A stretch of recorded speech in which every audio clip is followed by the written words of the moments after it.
Welcome back to day 2 of fitness vlog. Pre workout meal ತಿಂದ್ಕೊಂಡು gym ಕಡೆ ಹೊರಟೆ.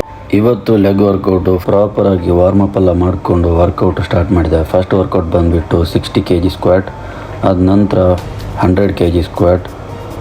ನಾನು 140 kgಯಲ್ಲಿ ಫೇಲಿಯರ್ ಆಯಿತು.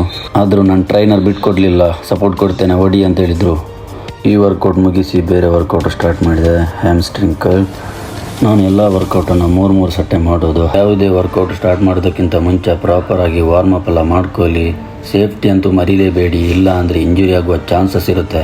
ಒಂದು ಸಲ ಏನಾದರೂ ಇಂಜುರಿ ಆಯಿತು ಅಂತ ಹೇಳಿದರೆ ಲೈಫ್ ಲಾಂಗ್ ಅದನ್ನು ಅನುಭವಿಸಬೇಕು. ಹಾಗೆ ಲೆಗ್ ವರ್ಕೌಟ್ ಕಂಟಿನ್ಯೂ ಮಾಡ್ತಾ ಕೊನೆಯ ವರ್ಕೌಟ್ ಕಾಫ್ ರೈಸಿಂಗ್ ಮಾಡಿ ಸ್ವಲ್ಪ ಫೋಸಿಂಗ್ ಕೊಟ್ಟು ಲೆಗ್ ವರ್ಕೌಟನ್ನು ಇಲ್ಲಿಗೆ ಮುಗಿಸಿದೆ. ಆದ ನಂತರ ಆ್ಯಪ್ಸ್ಗೆ 3 ವರ್ಕೌಟ್ ಮಾಡಿ ಕೋಚ್ ಹತ್ರ ಮಾತಾಡಿ ಸೀದಾ ರೂಮ್ ಕಡೆ ಹೊರಟೆ.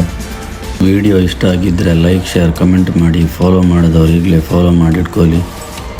ಇನ್ನೊಂದು ಹೊಸ ವಿಡಿಯೋದಲ್ಲಿ ಸಿಗೋಣ. ಅಲ್ಲಿ ತನಕ ಕಾಯ್ತಾ ಇರಿ, ಮರೀದೇನೆ ಫಾಲೋ ಮಾಡಿಟ್ಕೊಳ್ಳಿ.